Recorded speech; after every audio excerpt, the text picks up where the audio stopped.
Ikalimang kabanata. Ang ating kalayaan kay Kristo. Pinalaya tayo ni Kristo sa ilalim ng kautusan. Kaya manindigan kayo sa pananampalataya nyo, at huwag na kayong magpaaliping muli. Tandaan nyo ang sinasabi ko. Ako mismong si Pablo ang nagsasabi sa inyo na kung magpapatuli kayo para maging katanggap-tanggap sa Diyos, mawawalan ng kabuluhan ang ginawa ni Kristo para sa inyo. Inuulit ko na ang sino mang magpapatuli para maging katanggap-tanggap sa Diyos ay obligadong sumunod sa buong kautusan. Kayong mga nagsisikap na ituring na matuwid ng Diyos sa pamamagitan ng kautusan ay nahiwalay na kay Kristo. Nahiwalay na kayo sa biyaya ng Diyos. Ngunit umaasa kami at nananalig na sa pamamagitan ng banal na Espiritu at ng pananampalataya namin, ituturing kaming matuwid ng Diyos. Sapagkat sa mga na kay Kristo, walang halaga ang pagiging tuli o hindi. Ang tanging mahalaga ay ang pananampalatayang nakikita sa pamamagitan ng pagmamahalan. Mabuti noon ang mga ginagawa ninyo. Sino ang pumigil sa inyo sa pagsunod sa katotohanan? Hindi maaaring ang Diyos ang pumigil sa inyo dahil Siya ang tumawag sa inyo sa pananampalataya. Isipin nyo sana na ang maling aral ay parang pampaalsa na kahit kaunti ay nakakapagpaalsa sa buong masa ng harina. Umaasa ako sa Panginoon na hindi kayo magpapadala sa ibang pananaw.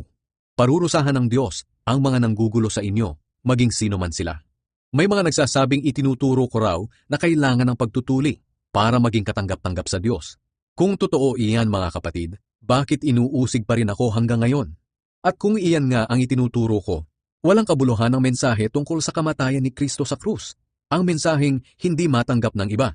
At sa mga nanggugulo naman sa inyo, hindi lang sana sila magpatuli, kundi magpakapon na rin. Mga kapatid, tinawag kayo upang maging malaya. Ngunit huwag ninyong gamitin ang kalayaan nyo para pagbigyan ng mga pagnanasa ng laman. Sa halip, magmahalan kayo't magtulungan, sapagkat ang buod ng buong kautusan ay nasa isang utos. Mahalin mo ang iyong kapwa, gaya ng iyong sarili. Ngunit kung patuloy kayong mag-aaway-away na parang mga hayop, baka tuluyan na ninyong masira ang buhay ng isa't isa. Ang pamumuhay sa banal na Espiritu. Kaya mamuhay kayo ng ayon sa nais ng banal na Espiritu, para hindi ninyo mapagbigyan ng pagnanasa ng laman. Sapagkat ang ninanasa ng laman ay laban sa nais ng Espiritu, at ang nais ng Espiritu ay laban sa ninanasa ng laman. Magkalaban ang dalawang ito, kaya hindi ninyo magawa ang gusto ninyong gawin. Ngunit kung nagpasakop na kayo sa banal na Espiritu, hindi na kayo sakop ng kautusan. Ang mga taong sumusunod sa ninanasa ng laman ay makikilala sa gawa nila. Sexual na imoralidad, kalaswaan, kahalayan, pagsamba sa mga Diyos-Diyosan, pangkukulam, pagkapuot, pag-aaway-away, pagkasakim, pagkagalit, pagkakawatak-watak, pagkakahati-hati, pagkainggit, paglalasing, pagkahilig sa kalayawan, at iba pang kasamaan.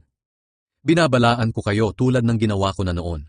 Ang mga namumuhay ng ganito ay hindi mapapabilang sa kaharian ng Diyos. Ngunit ito ang bungang makikita sa taong namumuhay sa kapangyarihan ng banal na Espiritu. Pag-ibig, kagalakan, kapayapaan, pagtitiis, kabutihan, kagandahang loob, katapatan, kahinahunan, at pagpipigil sa sarili. Kung ganito ang pamumuhay natin, hindi natin malalabag ang mga utos ng Diyos. Ipinako na ng mga nakay Kristo ang pagnanasa at masasamang hangarin ng kanilang laman doon sa krus. At dahil nga namumuhay na tayo sa kapangyarihan ng banal na Espiritu, magpatuloy tayo sa patnubay nito. Huwag tayong maging mapagmataas. Huwag nating galitin ang ating kapwa. At iwasan ang inggitan.